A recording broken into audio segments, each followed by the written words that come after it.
모든 영상에 소개하는 내용들은 각자의 판단에 맡깁니다. 리 에이스 채널은 항상 모든 영상에 있어서 유료로 하는 것들은 신중하게 결정하시는 것이라고 말씀드립니다. 아울러 무료로 하는 것들 역시 각자의 판단으로 선택해서 결정하시는 점이라는 것을 강조드립니다.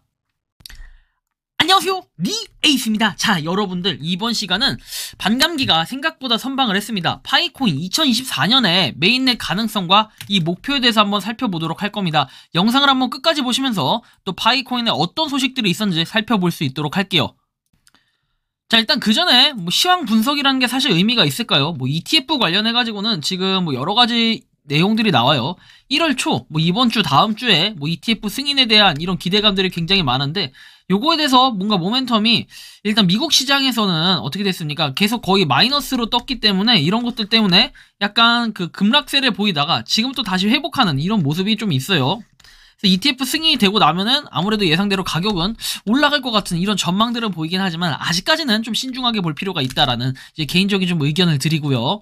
자, 그리고 이제 오르비 체인과 관련해서 최근에 이슈가 굉장히 많았어요. 해킹 관련한 이슈들이 계속해서 나오고 있는데, 일단 보면은 여기 나온 것처럼 이 오르빗 브릿지에서 정상적이지 않은 거래가 발생을 했고, 이로 인해서 오르빗과 클레이튼 사용자들의 자산 인출에 대한 심각한 문제가 발생을 했습니다. 그래서 이런 문제의 근본 원인을 규명하는 종합적인 분석을 진행 중이고, 국제 법 집행기관과 이제 적극적으로 협의 중이라고 하는데, 사실 어떻게 될지는 아무도 몰라요. 하지만 요 해킹 문제가 사실 대두된다고 하면 좀 더 코인 시장에선 영향력을 받을 수 있는 이런 부분들, 그리고 아무래도 여러분들 교환하는 스왑 거래소 이런 것들도 마찬가지고, 그쵸?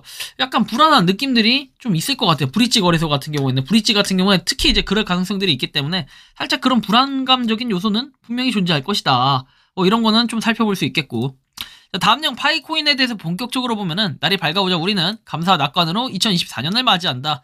여러분의 이렇게 변함없는 지원은 우리의 성공의 기반이 됐다 해가지고 가나에서 이렇게 해피 뉴 이어 해가지고 올렸는데, 이제 2024년이 됐습니다. 여러분들 눈 떠보니까 이제 2023년이라는 날짜, 달력 이런 것들은 사라지고 이제 2024년이 돼버렸어요. 그쵸? 시간이 정말 빨리 갑니다. 그만큼이나 올해는 파이코인에 대한 그런 기대감들이 더 많아지게 됐는데요. 그런 의미에서 KYC 인증 한번 하고 가실게요. 오늘은 KYC 인증 성공했을 것일까요? 자, 저도 몰라요. 하지만 여러분들께 보여드리는 건 좋은 결과물을 갖다 드릴 거예요. 자, 한번 시도해보도록 하겠습니다. 띄워주세요. 자, 2024년 첫 KYC 인증 도전입니다. 한번 이번엔 성공할 수 있을 것인가 보도록 하겠습니다. KYC 인증 도전! 자, 로그인 중인데 과연 KYC를 전 성공했을 것인가? 역시 좀 빨라지긴 했네요. 그죠? 아무튼 이걸 보면서 다들 오늘은 KYC 인증이 되시길 바랍니다. 파이팅이에요. 자, 넘어가겠습니다. 자, 첫 번째 시도 역시 실패했지만 나중에 몇 번 더 시도하면 분명히 성공할 거라고 생각을 하고, 그 다음에 많은 분들이 오늘도 KYC 인증에 새로 성공했기를 바라는 마음입니다. 자, 그런 의미에서 한번 현황을 보면은 KYC 결국에는 28만 689 이렇게 약간 더 떨어진 이런 모습을 보이고 있는데, 12월달은 결국에는 30만 7031로 마감을 했습니다. 결국에는 5월달을 이기지 못하고 지금 3위에 그쳤는데요. 어쨌든 2023년 중에는 12월달이 세 번째로 높은 KYC 인증률을 보이고 있다라는 것도 우리가 참고해 볼 수 있겠고, 397만, 그래도 400만을 좀 넘을 법 했는데 400만을 넘진 못했다. 살짝 그런 아쉬움들은 분명히 존재를 합니다. 그리고 노드 관련해가지고는 크게 변화한 건 여전히 없다라는 거, 이 정도 좀 살펴볼 수 있겠고요. 락업에 대한 해제, 보상은 조금 더 올라갔다. 이런 거 정도는 좀 해석해 볼 수 있겠는데, 아직까지는 많은 수량이 대부분 묶여 있다라는 걸 또 한번 우린 느낄 수가 있겠습니다. 한편 파이코인의 미래는 이렇습니다. 스시집에서 스시를 먹고 파이로 결제할 수 있는 이런 부분들.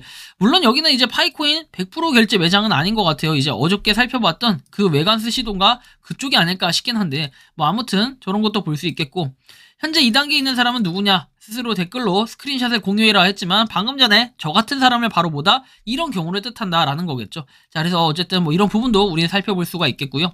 자, 다음 내용을 보면은 이제 월별 기본 채굴 조정은 1월 1일부터 적용된다 해가지고 이제 반감기가 적용이 됐죠. 자, 그래서 이번엔 몇 프로 정도 줄었냐? 한 4.5%, 대략 이 정도 줄었다라고 볼 수 있습니다. 0.0089였잖아요. 0.0089에서 0.0085. 뭔가 그렇게 티는 많이 안 나는데, 그래도 0.0085면요, 하루에 채굴량이 약간은 다른 느낌이 좀 있을 거예요. 0.0085 곱하기 24를 한번 해볼 건데요. 잠시만요. 자, 계산기를 다 해서 24 하면은 0.204 하루의 채굴량입니다. 곱하기 여러분들 이번 달 31일까지 있죠? 31일 하면은 6.324개입니다. 그쵸? 그래서 이 수량이 이제 조만간 이번 달 안에가 아니라 한번 이번 6월까지 이런 추세로 쭉 내려가다 보면은 6개 아래로도 줄어들 가능성이 있겠구나, 이런 느낌은 좀 받지 않을까 싶습니다. 그래서 어쨌든 뭐 이런 것도 한번 참고해 보실 필요는 있겠고요. 자, 다음 내용을 한번 살펴보도록 하죠. 자, 보시면은 90만원이라고 되어 있고 이용료금 90만원에 3파이 플러스 35만원으로 거래를 했다라고 하는데, 이 거래한 내역을 보면은 아우디 Q7에 대해서 그래핀 코팅, 풀 글라스 방수 코팅, 실내 청소, 엔진룸 케어 뭐 등등등 해가지고 서비스를 누릴 수 있다는 건데, 야, 이거 완전 새삥 같네요. 그쵸? 완전 새 그런 자동차 같은데 완전히 반짝반짝하네요. 이게 3파이에다가 35만원에 결제를 했다라는 건데, 그럼 쉽게 얘기해서 65만원을 갖다 3파이로 받다라는 거네요. 그죠? 그러면 1파이당 대충 한 20 얼마? 뭐 이 정도의 느낌은 있는데, 어쨌든 뭐 이런 식으로도 실제 결제를 할 수 있는 뭐 이런 것들이 중요한 거 아니겠습니까? 그죠? 자, 다음 내용 볼게요. 자, 파이의 제품의 미래에 대한 필수 정보 V2를 읽어봐라 하는데, 그 로드맵에 대한 추가 업데이트는 2024년에 출시될 예정입니다 라고 돼 있어요. 그러니까 로드맵을 사실상 보면은 요번 V2에서는 거의 건들지 않았다라는 걸 여러분들이 실제 로드맵을 봐도 이렇게 느낄 수가 있는데, 거기에 추가적으로 볼 건 뭐다? 24년도에 뭐 추가로 로드맵을 건들겠다는 건데, 아니 로드맵을 자주 건드는 건 좋은데 사실은 그런 기대감을 올려주기보다는 실질적인 일들, KYC 인증이라든지 뭐 이런 일들이 좀 더 필요하지 않았을까? 전 이런 아쉬움은 분명히 좀 존재한다고 봐요. 왜? 결국에 KYC 인증에 대해서도 뭐 조건이 나와 있지만 그 조건도 그냥 홈페이지에 공지로만 돼 있어요. 반대로 얘기하면은 그 조건 공지 이런 것들을 통해서 메인넷을 하겠다라는 이런 의지와 날짜를 밝힌 것도 사실은 뭐 처음일 수 있겠죠. 그런 홈페이지 공지를 통해서 한 거는. 그래서 24년도가 어찌 보면은 가장 중요한 갑진년이라고 하죠. 진짜 갑진해가 됐으면 좋겠어요. 그렇죠? 갑진년이만큼. 자, 그래서 일단 이런 부분에 우린 파이코인에 대한 기대감이 있을 수밖에 없어요. 그렇죠? 그래서 이렇게 새로 공지가 나온 내용들도 보면요. 뭐 새해 복 많이 받아라. 그래서 개방형 네트워크 계획과 앞으로의 멋진 그런 한 해를 위한 중요한 조건에 최근 발표 이런 것들을 확인해라 이런 거고, 뭐 2024년에 공동 목표를 향해 개척자 그리고 커뮤니티 개발자, 뭐 KYC 검증자, 홍보대사, 그 다음에 판매자 이런 커뮤니티 모든 구성원과 함께 협력하게 돼서 기쁘다 이런 뜻인데, 1월 1일부터 적용되는 월간 기본 채굴료의 비율 조정도 한번 생각을 해야 된다라고 합니다. 좀 아쉬운 거, 의문점이 드는 거는 우리가 해피뉴어 이어에서 2023에 돌아보는 거 있죠. 그 버튼이 좀 있었으면 우리가 좀 볼만했는데 아무래도 시간이 좀 더 지나면 그걸 볼 수 있을까요? 올해도 그걸 보여준다면 내가 얼마나 했는지 그런 실적들을 잠깐 보기에는 상당히 도움이 됐을 텐데 약간 아쉬운 부분이 있고, 우리는 한편 오픈 네트워크의 조건에 대해서 살펴볼 때는 결국에는 이 조건 가장 중요하죠. 자, KYC 마이그레이션에 대해서 1,500만 명의 개척자가 완전하고 잠정적인 KYC를 포함해서 통과를 했다. 즉 KYC 인증에 대해서는 1,500만 이상 통과를 해야 된다라는 거고, 그 다음에 1,000만 명 이상이 마이그레이션이 된다라는 이런 부분들, 요게 상당히 또 중요한 부분이 될 것 같아요. 그래서 이거에 따라서 추정 인원이나 이런 것들을 분석해놨죠, 며칠 전에. 근데 그런 걸 봤을 때는 이제 우리는 아무래도 파이의 인원이 뭐 4,700만이라고 알려져 있고 다운로드 횟수는 더 1억 뭐 그 이상이라고 알려져 있지만, 실질적으로 봤을 때는 4,700만이 실제 유저수는 아닐 거다. 그리고 어느 정도 한 2-3천만 명 정도는 되지 않을까. 근데 물론 다른 것들도 똑같죠. 2-3천만 명의 유저수로 간다면은 실제 유저수는 그만큼 되지는 않을 거다 라는 게 뭐 다른 무료 채굴 코인들 역시 똑같다고 봐야 돼요. 인원은 비례하니까요. 자, 그래서 참고해서 한번 볼 부분이 요런 거, 이제 의견을 어떤 유저분이 적어주신 건데, 사실 지금도 검증인들이 검증하려 해도 안 떠서 불만인 상황이고, KYC 슬롯을 완전 개방하거나 대폭 개방하면 뭐 1시간만 투자해도 100건씩은 충분히 검증이 가능하다. KYC 통과자가 늘어날 거기 때문에 아주 쉬운 목표. 근데 검증이 가능하고 그런 여건을 오픈을 해줘야 되는데, 사실 그런 여건 자체가 오픈이 안 되면 이거는 약간 무용지물 같은 느낌이 좀 들 수 있어요.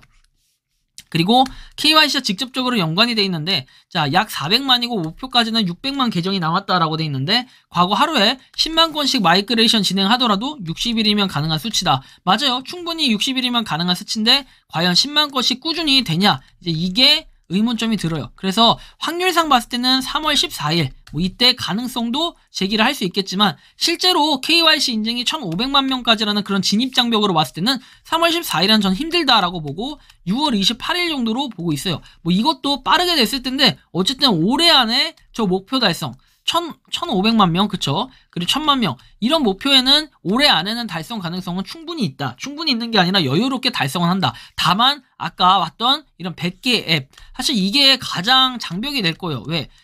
그동안 뭐 40 몇 개 정도 이렇게, 40여 개 정도가 뭡니까? 그 앱 자체가 있다라고 하는데 실제로 뭐 100개까지 달성하는 거 금방이라고 할 수도 있겠지만 이거 너무 대충대충 또 만들어서 앱 하나하나 이렇게 누적을 시켜버리면은 사실상 그게 큰 의미가 있을까 이제 이런 의문점도 한번 던져봐야 될 것 같아요. 셀프 의문점이라고 하죠. 이런 걸 던져본다면은 사실 좀 애매한 부분들도 분명히 존재할 거예요. 그래서 뭐 KYC 인증 이런 거 가장 또 중요하게 볼 수 있겠고 앱 자체도 이렇게 개발을 해야 되는데 과연 이 앱을 개발하려면 그 다음에 파이가 지금 가고 있는 방향성과 기로에서 봤을 때는 뭐 가능성이 없다. 뭐 일부 사람들은 파이를 까기도 하고 어떤 사람은 파이코인을 다단계라고 보시는 분들도 있는데 이건 다단계라고 볼 수도 없고 그리고 그렇다 한들 이게 금액적으로 뭔가가 들어가냐라고 봤을 때는 그런 건 딱히 없었다라는 것도 여러분들이 알 거예요. 그쵸? 그렇다고 제가 투자를 하라고 했나? 가입을 하라고 했나? 이제 그런 얘기를 한 적은 없어요. 여러분들한테 분명히 말씀드릴 때는 파이의 경우에는 부담이 없는 가장 큰 장점. 여러분들이 또 욕할 수도 있겠지만 저는 무료라는 그 장점이 엄청나게 크다고 봐요. 왜? 결국에는 여러분들 금액적인 부분이 여태까지 들어간 게 있나요? 없어요. 다만 여러분들이 조금 들어간 게 있다면은 그냥 광고를 한 번씩 봐주는 거. 물론 이 광고도 선택적인 거잖아요. 근데 이 광고를 무조건 의무적으로 봐야 된다라고 생각하시는 분들이나 파이 자체를 아예 모르시는 분들은 아직까지도 광고를 의무적으로 봐야 된다. 이제 이렇게 얘기하시면서 뭐 까시는 분들도 있는데 사실 뭐 까시는 분들은 모르기 때문에 그런 거고 그리고 제가 자정에 언급해드렸던 그 찰리 브라운 씨에 대해서도 솔직히 얘기하면은 파이코인을 갖다 정리를 해라 이런 표현은 투자자 입장에서 볼 때는 좀 애매해요. 진짜로 IOU를 생각하고 있는 건지 이분은 좀 이런 애매한 부분들은 분명 존재하지만 저는 개인적으로 찰리 브라운 씨가 옛날에 그런 시황 분석 전체적으로 그런 흐름들을 분석할 때가 참 멋있는 사람이었다라는 생각이 드는데 요즘 들어서는 코인을 뭐 이렇게 매수해도 되냐 매도해도 되냐 약간 이런 느낌으로 좀 가는 듯한 답변들이 있다 보니까 살짝 그런 아쉬운 부분은 분명 존재를 합니다. 왜? 파이코인 같은 경우에는 우리나라에서 좀 더 알려지려고 하면요. 많은 사람들이 그리고 또 다른 인플루언서 분들이 새로 파이코인을 시작한다거나 뭔가 파이코인에 대한 그런 지지 이런 것들이 있다면 정말 좋을 텐데 현재로서는 그런 게 크게 없다라는 걸 여러분들이 또 한번 느낄 수가 있을 거예요. 그래서 뭐 화력 이런 거 되게 좋아요. 그리고 국내 생태계 매장도 점점 늘어나고 있어요. 그래도 지금은 315개 정도가 되잖아요. 이런 부분들이 상당히 또 올해는 좋은 조건으로 작용을 할 거예요. 어떨진 모르겠지만 결국에는 메인넷이 이루어져야 되는데 그 메인넷 전에는 KYC 인증이 이루어져가지고 많은 사람들이 이 파일을 사용할 수 있게끔 하는 여건이 이제 오픈돼야지. 그렇죠. 오픈돼야 자유롭게 여러분들이 이 KYC도 하고 파이도 하고 메인넷도 하고 그 전에도 뭔가 좀 더 활성화돼가지고 많은 사람들이 생태계 매장에 뛰어들 수 있는 이런 것도 있어요. KYC가 막혔기 때문에 이 315개 그 이상으로 못 올라가고 약간 더딘 느낌 좀 있습니다. 어쨌든 추후에 이건 또 설명해 드릴 거긴 하지만 뭐 계속해서 생태계 매장은 늘어나고 있다. 좀 이런 정도의 말씀까지 드리면서 이번 영상은 여기서 마치는 걸로 하겠습니다. 도움이 되셨다면 구독과 좋아요, 알림 설정 부탁드리고요. 파이코인을 채굴하시는 많은 분들 그리고 파이코인 생태계를 노력하시는 모든 파이오니어 분들 오늘도 파이팅 하시기 바랍니다. 리 에이스였습니다. 감사합니다. 평소에 궁금하셨지만 내가 시도해보기 어렵거나 시간 낭비하고 싶진 않고 새로운 제보를 해주실 분들께서는 아래의 주소로 메일을 보내주시면 제가 해결해드리겠습니다. 단톡방은 유튜브 검색창에 소통창구를 개설했습니다를 검색해주셔서 확인하시면 됩니다. 아울러 채널 멤버십 가입 시 다양한 혜택을 누리실 수 있으니 참고해주시기 바랍니다. 시청해주셔서 감사합니다.